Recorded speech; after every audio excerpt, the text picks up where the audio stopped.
নমস্কার বন্ধুরা, দীপিকা কিচেনে আপনাদের সবাইকে স্বাগত। আশা করি আপনারা সবাই ভালো আছেন। আজ আমি আপনাদের সুজির ভাপা পিঠা বানিয়ে দেখাবো। এটা কিন্তু খেতে যতটা টেস্টি, বানাতেও কিন্তু ততটা সহজ। দেখুন কতটা লোভনীয় হয়েছে। বাড়িতে যদি চালের গুঁড়ো না থাকে তাহলে কিন্তু শুধুমাত্র সুজি দিয়ে আপনারা এরকম একটা সুন্দর ভাপা পিঠা রেসিপি বানিয়ে ফেলতে পারবেন। আশা করি আপনাদের ভিডিওটা ভালো লাগবে। সম্পূর্ণ ভিডিওটা দেখার অনুরোধ রইল। তাহলে চলুন ভিডিওটা শুরু করা যাক। আর যদি আমার ভিডিওটা ভালো লাগে বা আমার রেসিপিটা, তাহলে অবশ্যই একটা লাইক করে, শেয়ার করে, সাবস্ক্রাইব করে পাশে থাকবেন। তাহলে চলুন রেসিপিটা শুরু করি।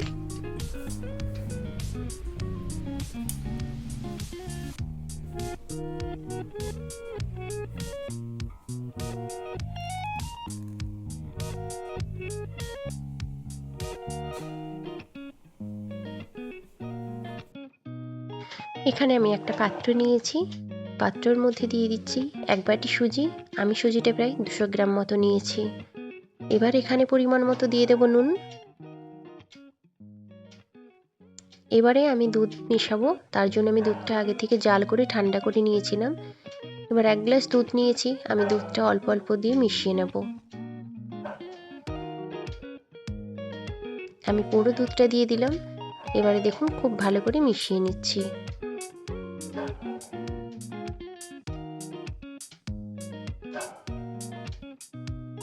আমার কিন্তু এটা খুব ভালো করে মেশানো হয়ে গেছে।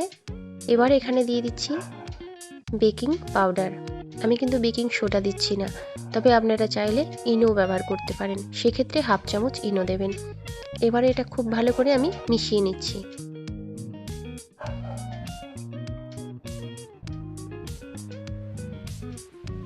এটাও কিন্তু আমার খুব ভালো করে মেশানো হয়ে গেছে। এবার আমি এটা একটু সরিয়ে রেখে দেব। এখানে একটা কেক টিন নিয়েছি। এবার তার মধ্যে একটু সাদা তেল দিয়ে ব্রাশ করে নেব। আমি এখানে পেপার দিচ্ছি না, আপনারা চাইলে কিন্তু একটা সাদা পেপারও দিতে পারেন। এবারে আমি যে সুজিটা মাখিয়ে রেখেছিলাম সেই সুজিটা এর মধ্যে দিয়ে দেব, তবে পুরোটা দেব না, অর্ধেকটা দেব।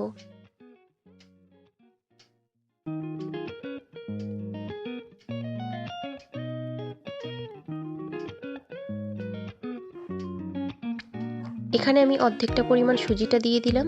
এবারে উপর থেকে দিয়ে দিচ্ছি কোড়া নারকেল। আমি নারকেলটা উপর থেকে ছড়িয়ে দিচ্ছি।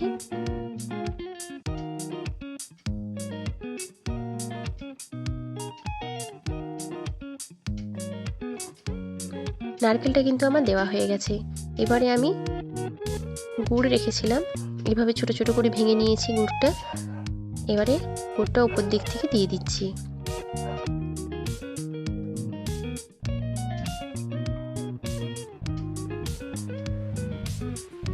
খুব ভালো করে আমি একটু বেশি পরিমাণ গুড় দিয়ে দিলাম। গুড়টা দেওয়ার পরে এখানে দেখুন আরও একটু নারকেলের কুড়ো ছিল, সেইটা দিয়ে দিচ্ছি, যাতে এটা খেতে কিন্তু খুবই টেস্টি হয়। আমার কিন্তু সমস্ত নারকেল কোড়াগুলো দেওয়া হয়ে গেছে, তবে আমি এখান থেকে একটু কিন্তু বাঁচিয়ে রেখেছি শেষে দেব বলে। এবার দেখুন এটা একটু আমি চেপে চেপে দিচ্ছি। এবারে বাকি যে সুজিটা ছিল সেই সুজিটা এবারে উপর দিক থেকে দিয়ে দেব। আমি চারিদিকটা খুব ভালো করে কভার করে দেব।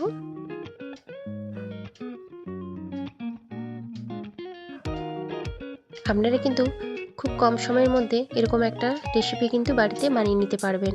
আর আমার রেসিপিটা আপনাদের কেমন লাগলো সেটা কিন্তু অবশ্যই কমেন্ট করে জানাবেন। আর যদি ভালো লাগে লাইক করে দেবেন। দেখুন আমার সমস্ত সুজিটা দেওয়া হয়ে গেছে। এবারে আমি কিছু কিশমিশ নিয়েছি, সেই কিশমিশগুলো আমি এই উপর থেকে এভাবে একটু ফুলের মতো করে সাজিয়ে দিচ্ছি, যাতে পিঠেটা দেখতে ভালো লাগে।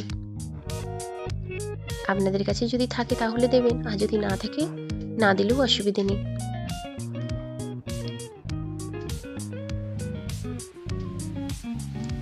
আমার কিন্তু এটা সাজানো হয়ে গেছে। এবারে হাত দিয়ে একটু চেপে চেপে দিচ্ছি। এবারে একটু নারকেল কুড়া আমি বাঁচিয়ে রেখেছিলাম সেইটা উপর দিক থেকে একটু ছড়িয়ে দিচ্ছি, যাতে এটা দেখতে ভালো লাগে। এবারে আগে থেকেই আমি স্টিম করতে জল গরম করতে দিয়ে দিয়েছিলাম। এই যে দেখুন জলটা বেশ টকবক করে ফুটছে। এই সময় আমি বসিয়ে দিলাম। এবারে বসিয়ে ঢাকা দিয়ে দিচ্ছি। আর এই যে দেখুন ঢাকনাতে একটা ছিদ্র ছিল, আমি এরকম একটা লবঙ্গ নিয়ে সেটা বন্ধ করে দিয়েছি। এবারে কিন্তু এটা আমি 10 মিনিট হতে দেব। 10 মিনিট পরে আমি ঢাকনাটা খুলে দেখছি। এই যে দেখুন, একটা ছুরি নিয়েছি, ছুরির সাহায্যে আমি একটু দেখে নেব।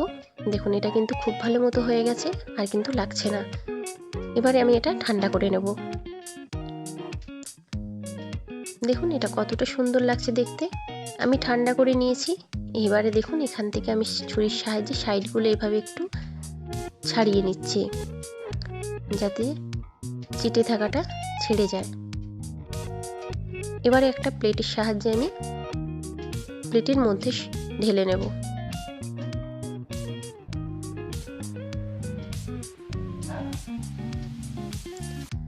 দেখুন এটা কত সুন্দর ছেড়ে গেছে। এবার আমি আরেকটা প্লেটের মধ্যে এটা সোজা করে নেব।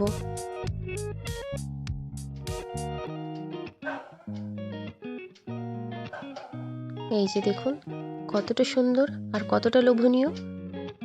আমি একটু আপনাদেরকে কেটে দেখাচ্ছি যে এটা ঠিক কতটা সুন্দর হয়েছে।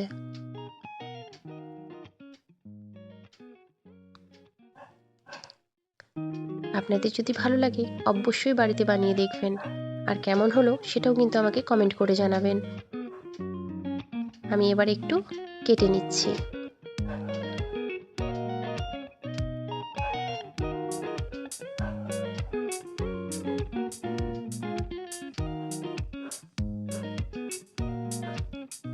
এই যে দেখুন ভেতরটা ঠিক কতটা সুন্দর হয়েছে, আর দেখতেও কতটা লোভনীয়, খেতেও কিন্তু খুব সুন্দর হয়।